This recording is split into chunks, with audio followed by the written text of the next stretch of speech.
लोक चाहती जे तुम मुख्यमंत्री रुह कि न रुह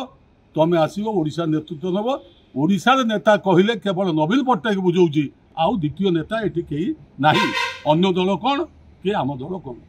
नवीन बाबू को हरिया भाई लोक नेता ओडिशा ना भारत वर्ष ना बोधे कि ना सी भावुं बोधे जे मनमोहन बाबू कि पाई बोधे जीतीगला जीतवा कहीद केटे बड़ व्यक्तिगत मत आमे हारिबाटा सेम साइड गोल आमे आम हारीचु आमको कहीं हरई ना आगामी जो मंत्री से जो निर्वाचन हम आप निजे देखिए नवीन पट्टनायक केते सीट आउची केते भोट आउची से निजे अनुभव करेंगे एबे जदि भी निर्वाचन हुए एबे ताले नवीन बाबू को छड़ा द्वितीय व्यक्तिर स्थान नथिबो आज आप निजे अनुभव करुवे प्रत्येक क्षेत्र में प्रत्येक कार्य सबु बेले नवीन बाबू नहले ही पारिबो नाही ये कथा ओडिशावासी विश्वास करुँच से चाहते जे यथाशीघ्र जो अवस्था थिले से अवस्था को आसतु अर्थात पुणी ओडिशा नेतृत्व नियंतु मुख्यमंत्री हूँ मोर कहवा कथा हूँ जे नवीन बाबू कौन अच्छा लोक बुझुना लोक धारणा जे ओडिशार एकमात्र अपोजिशन नेता होती नवीन बाबू आम जो कहूँ सारे आपड़ तो मुख्यमंत्री नहांती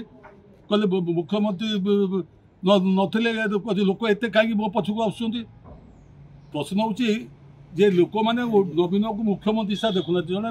नेता हिसाब से दलदी नेता हिसाब से ग्रहण कर आज ओडिशा 4.5 कोटी लोक अत्यंत खुशी आनंदित ये जे नवीन बाबू बर्तमान भल सुस्थ हो डाक्तखाना बाहरी एवं आज भगवान प्रभु जगन्नाथ जो ओडिया लोक मैंने ओडिशा बाहर लोक मैंने प्राय समस्ते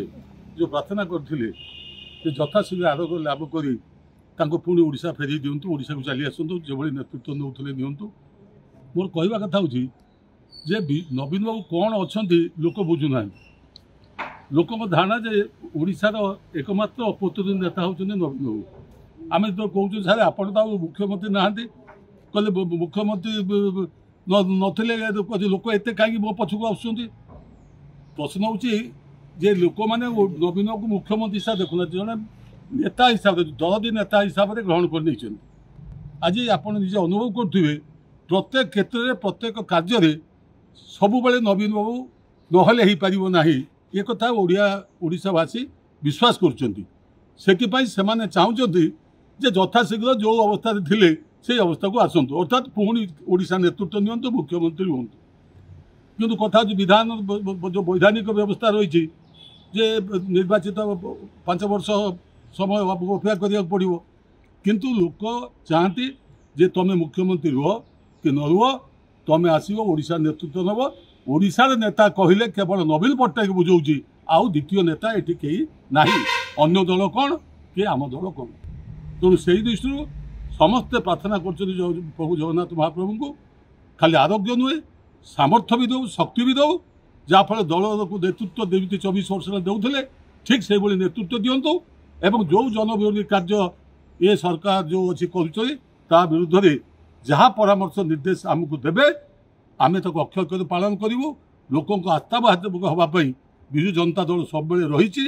द्विमत हबार कि ना आप शुणु बोधे कि ना सी भावुं बोधे जे मनमोहन बाबू कि पाई बोधे जीतीगला जीतवा कहीद केटे बड़ व्यक्तिगत मत आमे हारिबाटा सेम साइड गोल आमे आम हारीचु आमको कहीं हरई ना नवीन बाबू को हरिया भाई लोक नेता ओडिशा ना भारत वर्ष ना कि गोटे सेम साइड गोल हो गला कौन केमती हो जमी कह जाए निज आड़ को निज गोल मारिदेवा तेणु आगामी जो जदि एत साहस अच्छी उपनिर्वाचन गुड़ा करना कहीं पंचायत निर्वाचन होनी कहीं घुंचाऊँ कहीं एवं आगामी जो मंत्री से जो निर्वाचन हम आप निजे देखिए नवीन पट्टनायक केते सीट आउची केते भोट आउची से निजे अनुभव करेंगे एबे जदि भी निर्वाचन हुए एबे ताले नवीन बाबू को छड़ा द्वितीय व्यक्तिर स्थान नथिबो तेणु यहाँ मुझे कहूँ बोली नुहे आप लोकमत नियंतु लोक कौन चाहते कहे नवीन बाबू जो स्कीम करथिला लोक ताको केमिति भाव ग्रहण करुछंती आज से स्कीम बल आज ये सरकारटा तारी केवल फायदा नौची कौन प्रथम वर्षर जो सफलता भितर देख विजु स्वास्थ्य कल्याण योजना जो भाव लोक हृदय भर पहुँचा लोक सेवा देता 5T माध्यम जमी स्कूल गुड़िक शिक्षा व्यवस्था जो पढ़ाई जिते योजना जहाँ कह फुड स्कीम्स कहतु सबुथ नवीन बाबू को स्कीम समग्र भारत वर्ष में जातिसंघ प्रशंसित होती चैलेंज देवे कि भाई उपनिर्वाचन करने आम चाहूँ उपनिर्वाचन हो उपनिर्वाचन फलाफल जनईदेव जे ये विजु जनता दल नवीन पट्टनायक को लोक भल पाँच कि बीजेपी को लोक भल पाँच।